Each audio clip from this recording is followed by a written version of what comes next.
在今天贵州省遵义市北边龙岩山的东麓有一座播州海龙屯遗址，这里被考古学家誉为是西南地区历史最为悠久、保存最为完整且规模最大的土司城堡之一。2015年，海龙屯和湖南永顺老司城、湖北唐崖土司城获准列入世界文化遗产名录。海龙屯的选址和设计很是独到，它是依山而建，山顶上刚好有一大片平地，三面环水，一面衔山，海拔1300多米，它的前后共有9关，依次通过关口，最终可以到达山顶。除此以外呢，这个四周都是悬崖峭壁，一夫当关，万夫莫开。说你用火攻，它的建筑主体就地取材清一色用的石头，大火根本奈何不了的。说你围而不攻，让山上的人们断水断粮，这个山顶自带水井和耕田，完全可以自给自足。海龙屯是播州杨氏第15代统治者杨文在南宋王朝的支持下扩建的，最初的目的是为了抵挡蒙古军队的进攻，之后呢，渐渐成了播州杨氏的重要军事基地。到了明朝万历年间，因为平波之役，海龙屯被毁于战火，又经过400多年，就成了我们现在能够看到的样子。播州之役是万历3大征的最后一战，明王朝由此耗光了根本，从此民变四起，东北方向女真人开始崛起。那么今天这期节目我将会对万历3大征做个总结，从里到外详详细细的和您聊聊播州之役的来龙去脉。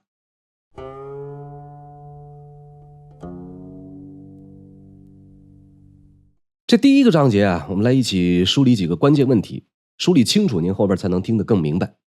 首先第一点，播州杨氏是不是北宋名将杨业的后代？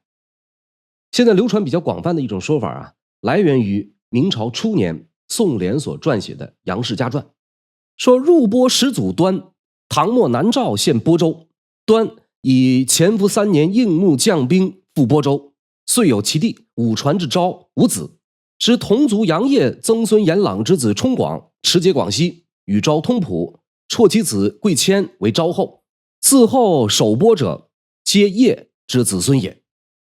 说播州杨氏的始祖叫做杨端，在唐朝末年因为南诏国入侵播州，杨端奉旨入播，打跑了南诏，随后就留下来割据播州。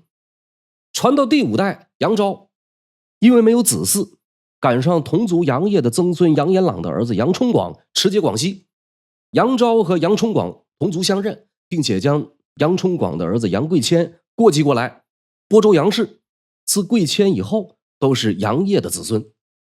这一段记载有至少3处错误。首先，乾伏3年的时候天下大乱，唐朝正在遭受王仙芝皇朝的打击，但是现存的相关史料并没有南诏入侵以及杨端入播的记载。其次呢，杨延朗就是杨延昭，他是杨业的儿子，并不是曾孙。杨延朗的儿子有杨文广，并没有杨冲广。再有呢，杨贵谦在历史上确有其人，但是杨延朗的儿子持节广西的时候，杨贵谦已经去世。播州杨氏在播州的统治长达725年，以一家一姓统治一个地区这么长时间，这在中国古代是极为罕见的。但是有关杨氏族属问题一直存在争议，史书记载也有很多相互矛盾。宋史当中都以彝族来记载播州杨氏，明代万历年间李化龙在《平播全书》中也称杨氏为彝族。结合后世出土文物和学者们的研究成果，我个人更倾向于播州杨氏应该是播州当地少数民族土著这么一个说法。宋朝以后，为了攀附宋王朝巩固统治，不惜篡改家史，冒充名门后裔。第二个问题这个播州究竟是哪里？它的大致的位置就是今天的贵州遵义，各个朝代辖区有所不同。秦朝时候呢，属于夜郎的且兰，汉朝改名臧科，唐代贞观年间改名叫做播州，从南宋嘉熙年间，这个播州的治所固定在了今天的遵义。明朝建立以后朱元璋对西南局势十分重视，提出对待西南边陲地区要宽猛适宜，以静制之，使其无叛。在这种情况下呢，位于四川贵州之间的播州山川险阻，地势险要，它就好像通往云南的咽喉，播州一旦丢失，贵州就会不保。贵州保不住，云南、四川也就危险了。屏障一丢，明廷在西南将会无险可守。播州的战略意义大概就是这么个情况。第三个问题，土司是如何兴起的？这个土司制度啊，是中国古代在边陲地区实行的一项重要统治策略。唐朝的时候呢，开始在南方设置羁縻州，授予豪帅相应官职，在军事、文化、法治等各个方面对少数民族实行怀柔政策。到了两宋啊，尤其是南宋朝廷，习用和发展了唐代的相应政策。到了元朝呢，在总结了唐宋以来统治经验的基础上，正式设立土司制度。简单理解呢，就是让少数民族的首领豪酋管理自己的一亩三分地，同时呢，服从中央的驾驭与控制。土司的官职从大到小有宣慰、宣抚、安抚、招讨、长官各司。土司的任命以后，由元廷赐予告敕、印章、虎符等作为信物，一经受职即为世袭，并且按照子侄、兄弟、妻的次序袭剔。土司制度在元朝形成，随后呢，在明代达到全盛。明代把土司官职分为文官和武官，武官有宣慰使、宣抚使、安抚使、招讨使、长官、蛮夷长官、司长官。文官呢，有土知府、土知州、土知县。承袭元代制度的同时，又略有不同，降低了所有官职品级。比如宣慰使在元代是纵2品，明代呢调整为纵3品，并且所有土官没有俸禄，自食其力。最为关键的一点啊，是元朝明确规定土官可以世袭，而明朝的绝大多数土官的任命公文中没有世袭的字样。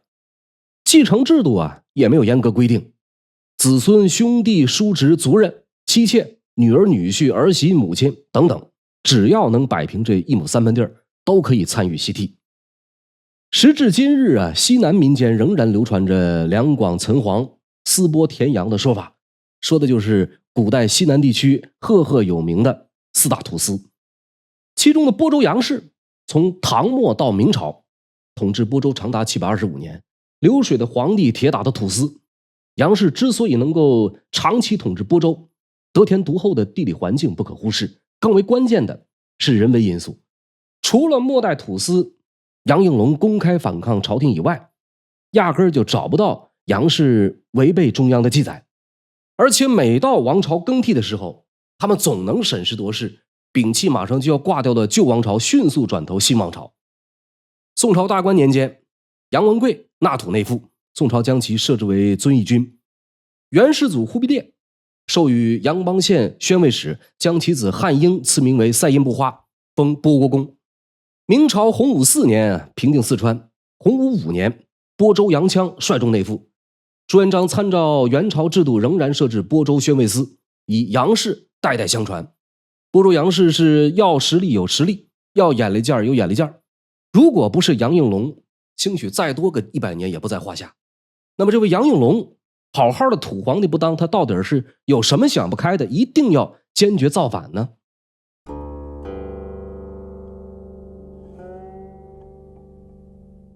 明朝的播州啊，被划给了四川。播州幅员广大，地处四川、贵州之间，而且到贵州要更近一些。为了政绩，贵州、四川这2个省对播州的归属问题一直争执不断。请注意，这是后来平播之役爆发的第一个关键。播州范围之内下辖黄平、草堂2个安抚司，以及播州、真州、白泥、余庆、崇安、荣山6个长官司。说隆庆6年，杨应龙承袭宣慰使，此后10几年，这家伙表现特别良好，时不时的帮助明军讨逆平叛，定期向明廷进贡马匹木材。万历15年，明廷对其嘉奖，升任杨应龙为都指挥使。这之后呢，情况开始发生逆转。地处乌江以南的南平、草堂、白泥、余庆、崇安5司对杨应龙的统治十分不满。杨应龙呢，先是联合了7个大姓豪族打击5司，随后呢，又和7姓反目成仇。5司7姓啊，本来是杨应龙的下级，但是杨应龙不得人心，引发了众怒。这些人呢，于是开始拼了命的告杨应龙谋反，和5司7姓关系交恶，成了推动播州之役的第2个关键。杨应龙这个人有2个特点，一是贪婪成性，二是骄横残暴。5司7姓集体反对他的根源就在于他一而再再而三的公然索贿，引发众怒以后，他又肆虐加害，杀人立威，以至于后来李化龙说他婴儿孕妇盖被诛夷，杀将屠城以为常事，对夫以淫其妻，对妇而奸其女。这种说法啊，或许有所夸大，但是杨应龙手段残忍应该是属实的。如果在对待下级土官的这个态度上再缓和一些，或许我们看到的将会是另外一个历史。可惜并没有，他的个人性格中不可克服的缺点成了引发播州之役的第三个关键。他错误的以为在自己的领地还可以像过去一样对万事万物掌握生杀大权，殊不知整个时代正在悄悄发生变化。杨应龙有一妻一妾，嫡妻张氏出自播州张姓大家族，小妾田氏家族势力稍弱。杨应龙平时宠爱这个小妾田氏，雨露无法均沾的行为引起了嫡妻张氏的不满。张氏本着不在一棵树上吊死的原则，和外人有了私情。杨应龙呢，偶然得知自己已经头顶草原，一怒之下把张氏赶回了娘家。若干时间以后，说这一天杨应龙来到张家，张家上上下下张罗了一桌好酒好菜，酒过三巡菜过五味，杨应龙喝到飘飘然，手挽张氏就想要一同就寝。哎呀，贤妻，你我二人赶紧歇息去吧。不想这个张氏呢，把手一甩，手指杨应龙，破口大骂：你这厮好不要脸，早知今日何必当初。杨应龙是恼羞成怒，抽出佩刀就砍向张氏，一刀未能毙命，紧接着又是一刀。张氏临死前还在大喊说必来索命方能瞑目。杨应龙一听这话，抓过来张氏的母亲关氏，接连几刀将其剁碎抽肠。这个故事还有另外一个版本，是说杨应龙在张家醉酒之后回到了自己的府邸，倒头就睡。他这边在屋子里边睡得安稳，哪成想屋子外头突生变故。那个宠妾田慈凤得知了张氏大骂杨应龙，领着一哨人马赶奔张家，把张氏一家杀了个几近灭门。总而言之老话说妻贤夫祸少，子孝父宽心。因为一个宠妾田慈凤，杨应龙即将大祸临头。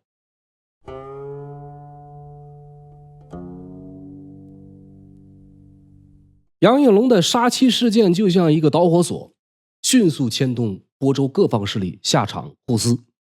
张家在播州是个大家族，按照明史中的记载，是七叔张时照与所部何恩、宋世臣等上书告应龙反，孟雄请发兵剿之。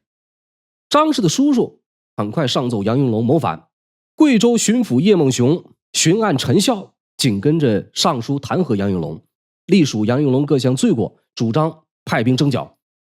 与此同时主管播州的四川官员巡抚李尚思、巡按李化龙上书请求免去对杨应龙的勘问，取而代之的是让他戴罪立功。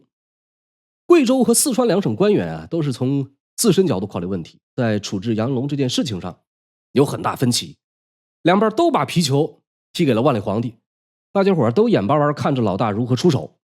对于杨应龙这个小老弟呢，万历还是比较满意的。前几年皇宫失火翻修，大殿没有好木料，杨应龙是二话不说，让人从深山老林里边拖来70根大木头，有效解决了万历的燃眉之急。所以万历有时心情好的话，他会写封表扬信，夸奖播州杨氏作为西南土司们的模范带头大哥，特别懂事，有眼色。一番权衡过后万历顺着李化龙劝和的台阶往下走，让四川、贵州两地联合会勘。就这样呢，皮球又给踢了回来。万历20年，公元1592壬辰龙年，杨应龙前往重庆对簿公堂，审理结果是做法当斩，请以2万金赎。按照律法应该杀人偿命，念你过去劳苦功高，免去死刑，改为上交罚金赎罪。就在这个当口呢，日本大举侵犯朝鲜，城门失火，迫在眉睫，明廷四处调集兵马抗倭援朝。杨应龙姿态特别好，当即拍着胸脯承诺说播州出兵5000，全部听从朝廷的调遣。又认罚又认错，这个态度端正的杨应龙总算暂时逃过一劫。明廷给杨应龙的罪名最后定性为只是弑杀，没有叛逆之心。朝廷里边主张安抚的官员不少，万历皇帝也没有太重视这件事儿。毕竟按照明制啊，除了反叛以外，土司其他罪名皆可宽宥。杨应龙呢，刚松了一口气，还没有喘匀实，又一根大棒打了下来。万历21年正月，四川换了新任巡抚，名叫王继光。这个王继光上任以后啊，旧事重提，要求对杨应龙重新勘问，非要刨根问底不可。杨应龙一看大事不妙，如果去重庆对峙，必定有去无回。关上门思考了几天，最后决定就待在播州老家，哪儿也不去，看他王继光能把他怎么样。杨应龙这样做背后也是有实力和资本的。杨家在播州累世经营数百年，到了杨应龙这里，手下有精兵数万，再加上播州地区地形复杂，易守难攻，他有信心对抗朝廷。实在不行呢，也可以一直拖延到朝廷愿意和他讲和为止。王继光在得知了杨应龙不来重庆以后，心想你小子是吃了雄心豹子胆，他是勃然大怒，兵分三路进军娄山关去讨伐杨应龙。杨应龙如果敢开战，就坐实了他谋反的罪名。最终呢，在一个叫白石口的地方，杨应龙让部下诈降，随后提兵冲杀，官军遭遇惨败，被杀伤大半。这一次尝试性的征剿无疾而终，明廷终于知道了播州土司的强大。王继光被直接罢免，随后撤兵。朝鲜战场那边啊正在吃紧，西南又吃了败仗，朝廷方面开始有些摇摆不定，对待杨应龙到底应该围剿还是安抚呢？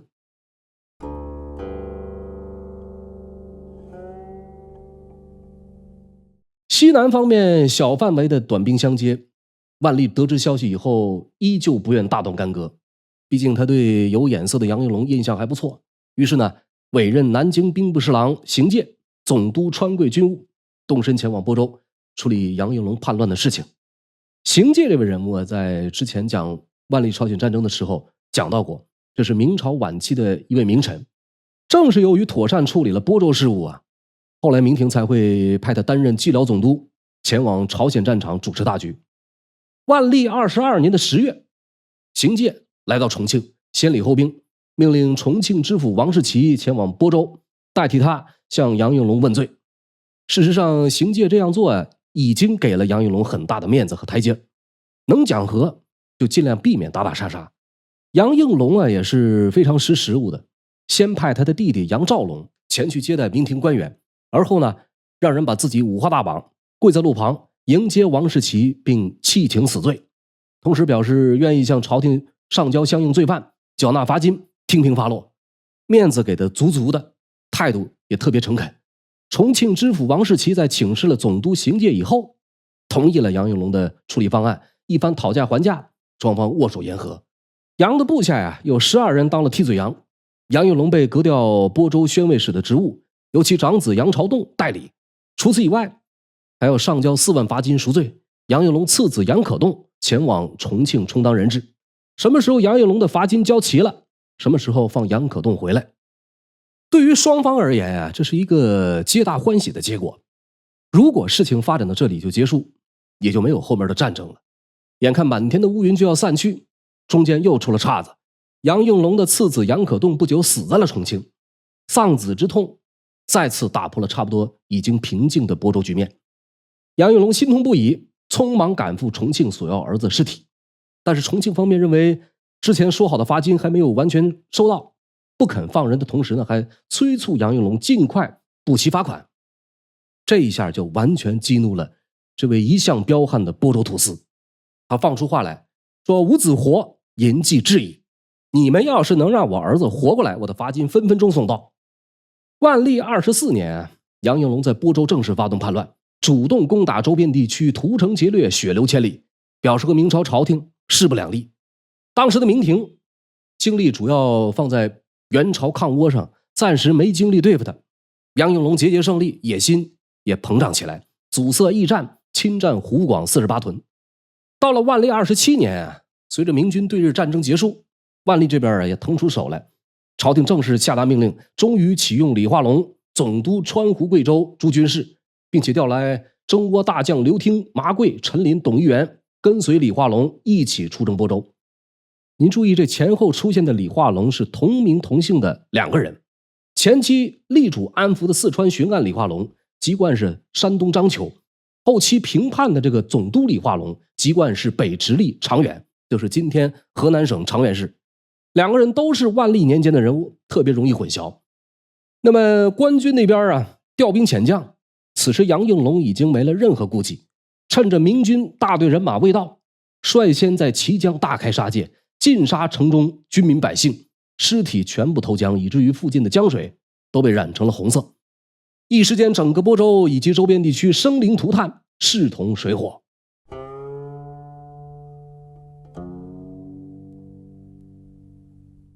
杨应龙血洗綦江之后不久，明廷调集各地兵马共计24万，大军陆续赶到播州外围，以李化龙为总督，坐镇重庆，兵分八路，把个播州围的是水泄不通。北面靠近重庆的方向主要是四川的部队，分别从永宁、合江、綦江、南川向播州方向进发。永宁、合江由总兵吴广负责，綦江由总兵刘听领兵挺进，南川由总兵马孔英从播州东北挺进。四个方向四路大军成一条弧线，封死播州北面。南面主要是贵州方面其他土司的部队，总兵童元振领3万人马从乌江进发，童元振的参将朱鹤龄领一路人马从沙溪关挺进，总兵李克祥领一路人马从兴隆直逼播州的黄平司、崇安司。整个南面3路大军堵死波军南下的道路。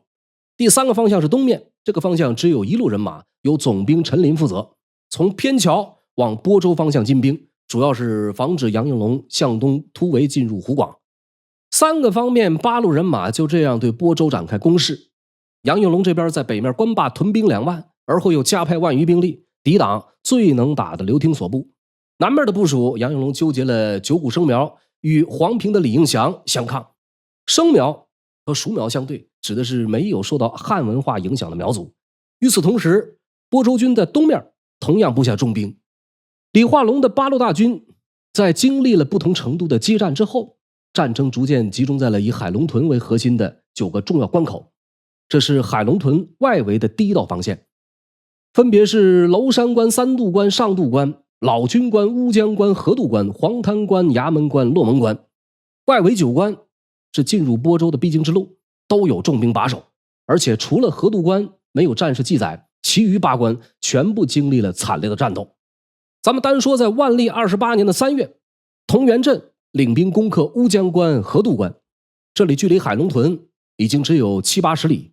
可是接下来童元振战略失误，把主力屯兵在2关之间，被播州数万兵马奇袭得手，乌江关、河渡关得而复失。童元振这一路兵马遭遇大败，损失惨重。总督李化龙啊，气的是咬牙切齿。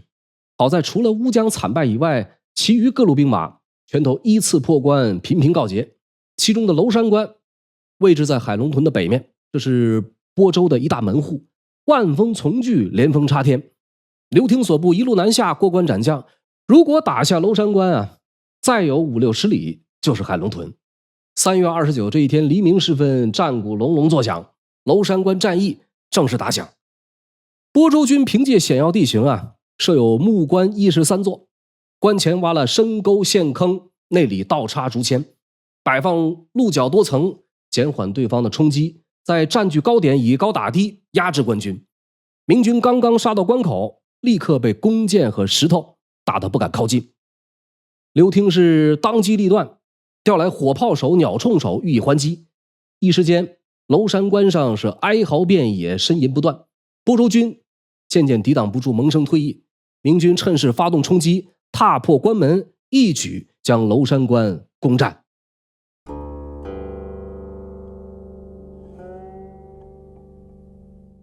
娄山关对于杨应龙而言啊，是一道极为有力的屏障。娄山关一丢，海龙屯在北边几乎无险可守，完全暴露在了明军的炮火之下，这是杨应龙十分不愿看到的局面。因此在这之后呢，紧急调来9万兵马，他本人和2个儿子是兵分3路，特意召集各部苗裔首领开展动员，说我等生死只在今日，必要决一死战。随后前往娄山关附近的白石口布下重重埋伏，准备将刘听所部一网打尽。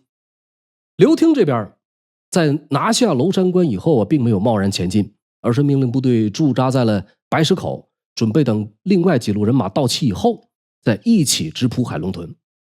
刘廷麾下有一员名叫王芬的将领，自打出兵以来，屡战皆胜。这哥们儿渐渐开始有点轻敌，常常主动请缨充当先锋。这一天呢，王芬领了一哨人马脱离了大本营，来到了数里以外驻扎下来。一不小心，这可就犯了孤军深入的兵家大忌。他的营盘刚刚要搭好的时候，突然间四下里号角升起，数万播州军漫山遍野蜂拥杀到。王芬这一小股部队很快就被冲得七零八落。刘廷是3月29打下的娄山关，4月初1驻扎在了白石口。4月初3的一大早，营门外突然探马飞报，王芬在数里之外遭了埋伏，情况十分危急。考虑到前不久同源镇乌江惨败挨了处分，再加上白石口的重要战略地位，刘廷当下召集众将，命令各部要不惜一切代价杀退敌军，保住白石口。这一场战役双方的兵力是极为悬殊的。杨应龙精锐进出，来了有9万以上的人马。刘廷这边呢，满打满算3万多人。播州军来者不善，一上来就几乎全歼了王芬的一小股部队。王芬本人战死，尸亡士卒在2000以上。刘廷提大军奔赴前线以后，双方互不相让，拼死一战。刘廷本人更是身先士卒，鏖战数十回合，最后凭借着武器优势，终于将杨应龙成功击退。白石口战役发生以后的第2天，有一小股播州残部和明军吴广的部队发生了遭遇战，双方大战2日，直杀的尸横遍野，昏天暗地，也没分出个胜负。随后呢，播州军开始诈降，但是被吴广轻易识破，将计就计，最后将其击溃。一次没成功就再来一次。几天以后，杨应龙领着残兵败将故技重施，又来诈降南川方向的明军。结果呢，又被识破，中了埋伏。杨应龙父子是抱头痛哭，不再寄希望于外围，收敛兵马，来到海龙屯死守。几天以后，各路兵马陆续来到海龙屯下，播州之役的最后一战——围攻海龙屯战役即将打响。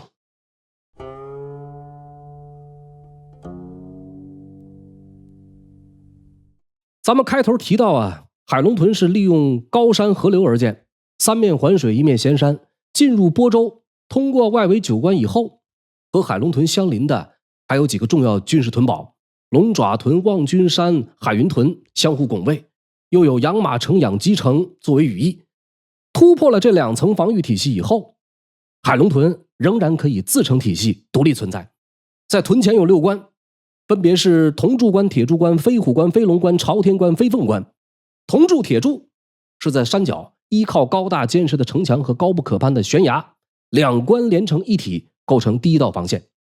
通过铜柱关、铁柱关以后，山腰上的飞虎关是通往屯顶的第2道防线。这是一座在悬崖上人工钻凿而成的关卡。要进关必须通过一个陡峭的石梯，石梯共有台阶36步，每一条台阶都是由长方形巨石构成，每个长2米多，宽1米多，高度全在半米以上。从飞虎关出来，上山的唯一通道也是在悬崖上开凿而成，不需围墙，自成天险，一直盘曲而上，直通飞龙关。沿山的小路旁边就是深不见底的悬崖。飞龙关再往上，不再有陡峭地势，依次还有朝天关、飞凤关，构成最后一道防线。这是屯前6关的一些情况。屯后还有3关，分别是土城、石城、万安关。它不像屯前6关那样距离较远，屯后3关紧紧相连，位置已经在屯顶，像瓮城一样起到防御作用。万历28年4月18，4路川军汇集海龙屯下，双方很快展开厮杀，互有胜负。几天以后，杨应龙再次诈降，派遣他的叔叔杨永用下山，声称杨应龙的宠妾田慈凤将要出降。依照总督李化龙的命令，刘廷、吴广将杨永用斩于关前，首级高高挂起。杨应龙是不堪其辱，下令播州军开关，蜂拥而出。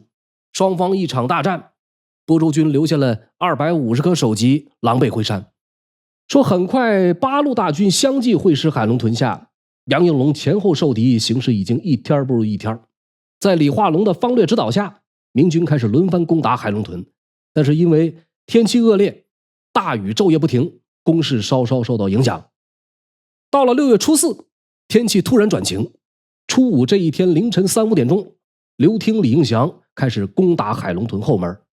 眨眼间啊，是炮声震天，杀声四起。到了上午7、8点钟，海龙屯后第一道关口土城告破。明军攻势不减，再接再厉，在下午1、2点钟左右，又攻破了第二道关口石城。播州军在屯后这个时候只剩下最后一道万安关可以据守。转一天6月初6，轮到吴广、陈林率部攻城。吴陈二将身先士卒，在凌晨领兵衔枚而上，一举攻占万安关。大军是蜂拥而入，海龙屯后方啊，3关至此全部告破。屯前各关在同一时间也没能经受住明军的猛烈炮火。初五打到飞龙关下，初六一早发动猛攻，剩余各关相继告破。前后9关已经全部失守。明军各路兵马云集海龙屯顶，杨应龙眼见大势已去，一边放火一边上吊自尽。总兵吴广抓了他的儿子杨朝栋，他的宠妾田慈凤，忽然看见杨应龙已经在火中自尽，也顾不上大火，冲进去一把就把这尸体给拽了出来。播州之役海龙屯大战自此以明军大获全胜而告终。